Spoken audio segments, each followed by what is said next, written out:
Hello and welcome to Written Words, and today's lesson is called A Tense Situation, and we're going to be talking about tenses.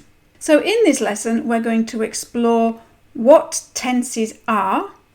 We're going to look at some examples of writing in the past tense and the present tense, and we're going to talk about how to use tenses effectively in your writing.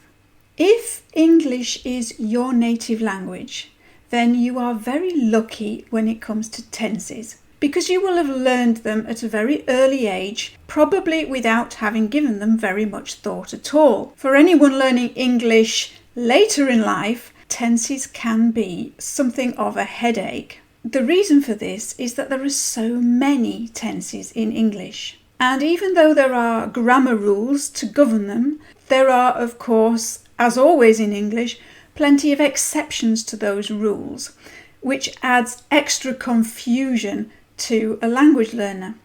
Although there are lots of tenses in English, there are three basic ones: the past, the present, and the future. Each of those can be subdivided, as we'll see later in our language focus. In story writing, though, authors tend to use one of two tenses: the past or the present. The past tense is by far the most common in fiction writing. How often have you felt the urge to tell family or friends about something that you did, something you saw, something you heard or thought or felt, and so on? Humans are natural storytellers. And so it's only a small progression from there to making up stories about what imaginary people did, or saw, or thought, or felt. Think of any classic novel and it will most likely be written in the past tense. So here are a few examples from well-known novels. It was the best of times, it was the worst of times. That comes from A Tale of Two Cities by Charles Dickens.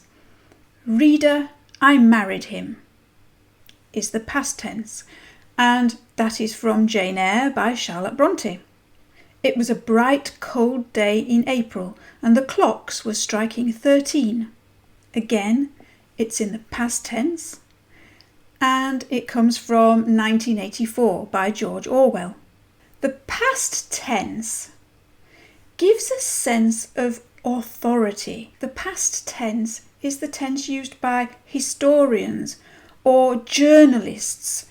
Historians recording something that happened in history, journalists recording more recent events. And the act of setting down something that happened in the past in writing makes it seem accurate and trustworthy. It gives it a sense of being authoritative. The present tense, on the other hand, is increasingly popular in modern fiction, although plenty of authors have experimented with it in the past too, most notably James Joyce in Ulysses and Charles Dickens in Bleak House, as well as some parts of Jane Eyre where Charlotte Bronte slips into the present tense occasionally.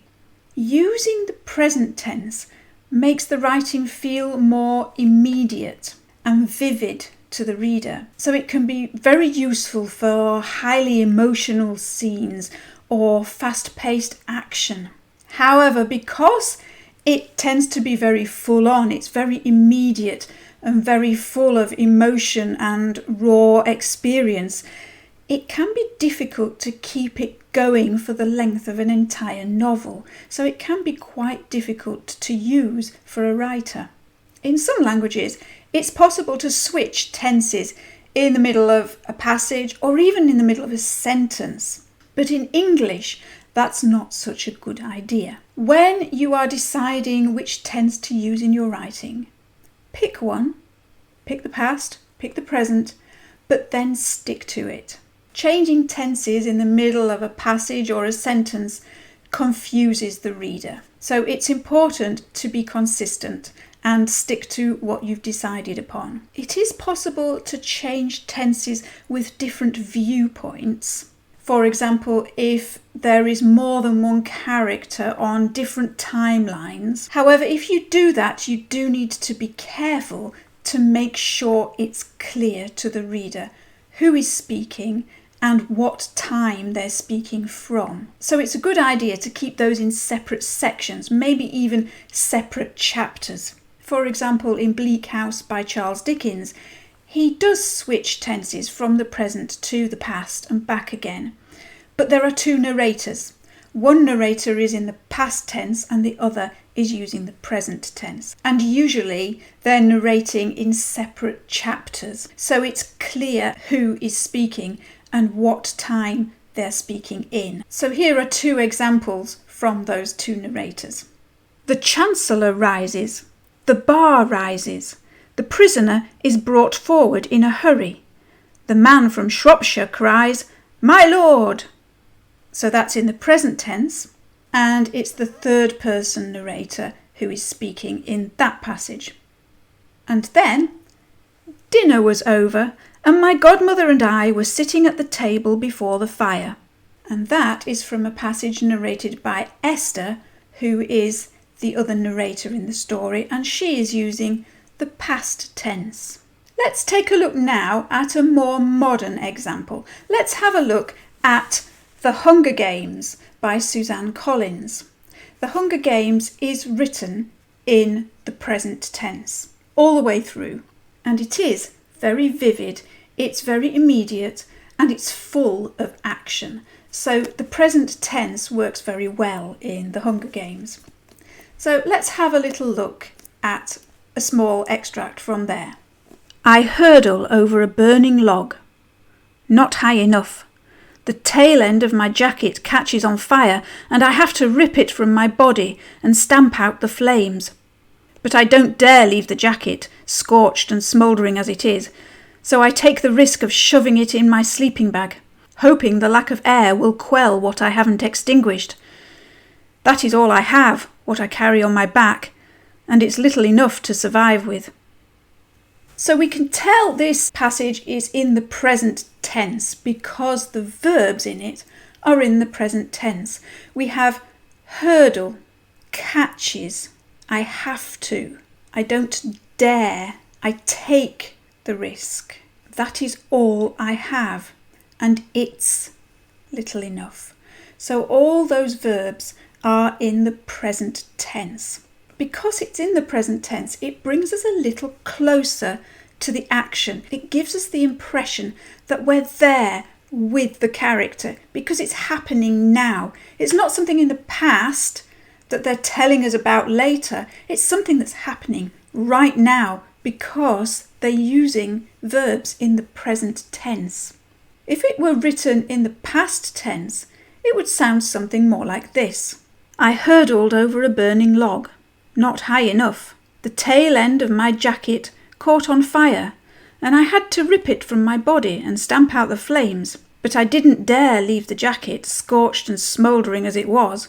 So I took the risk of shoving it in my sleeping bag, hoping the lack of air would quell what I hadn't extinguished. That was all I had, what I carried on my back, and it was little enough to survive with. So although all the words are exactly the same apart from the verbs, it's not a huge shift in terms of the words. The words are all the same apart from the verbs, which have just been changed into the past tense. But somehow changing to the past tense just gives it a little more distance. It puts a little more distance between the action and the reader. It's already happened, so we're being told about it afterwards, whereas in the real version it's being told in the present because it's happening now. So now for our language focus, let's take a closer look at tenses themselves, what they actually are in English. I said earlier that there are a lot of tenses in English, but that there are three basic tenses. There is the past, the present, and the future, and the other subdivisions fall under those three headings mainly. So each of those three tenses can be divided into the simple, the the continuous, the perfect, and the perfect continuous. So let's have a look at what those are. So in the past tense describes something that has happened, something that has already been and gone. It's happened in the past. It could be 1 second ago, it could be 100 years ago. It doesn't matter how long ago, it just means it's already happened. Let's talk about playing football. In the simple past, I would say, I played football. I played football yesterday. In the continuous past, I would say, I was playing football. So I was playing football when you called. In the past perfect, we would say, I had played football. I had played football before, but not tennis. And then there is the perfect continuous. I had been playing football. I had been playing football before the accident. Next, there is the present tense. The present tense tells us about things that are happening now. Things that are happening right now, or something that happens regularly on a continual basis and is ongoing. So for example, in the present, the simple present would be I play football. For example, I play football on Tuesdays. The continuous would be I am playing football. I am playing football at the moment. The present perfect would be I have played football. I have played football 3 times this week. And the perfect continuous would be I have been playing football. I have been playing football since I was a child. Then moving on to the future tense. The simple future would be I will play football. I will play football tomorrow. The continuous would be I will be playing football.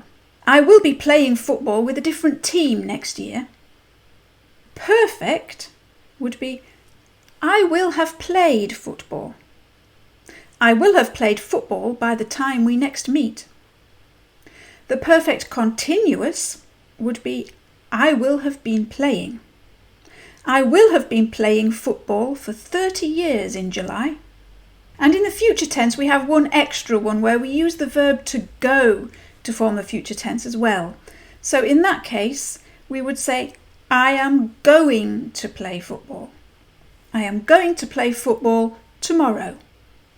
Then there are a couple of extra ones too. There is the conditional, which we use to talk about hypothetical situations.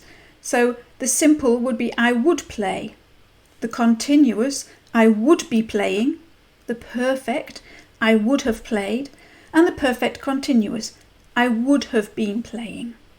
And then we have the emphatic, which we use for emphasis. So in the present, we would say, I do play football.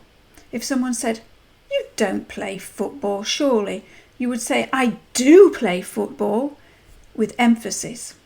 And in the past, we would say, I did play football. And now for our writing prompt.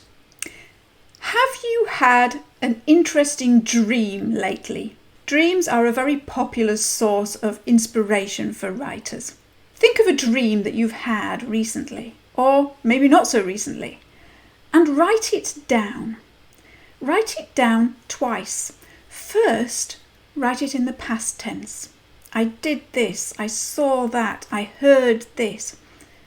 And then write it in the present tense. I'm going down a corridor, I'm seeing this, I can hear that. And then compare the two versions. Do you have a preference for one version over the other? And if so, why?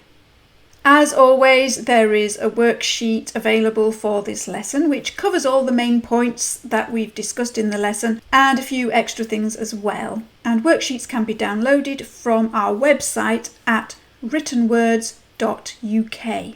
Thank you very much for joining me in this lesson. I look forward to seeing you in the next one, and in the meantime, happy writing.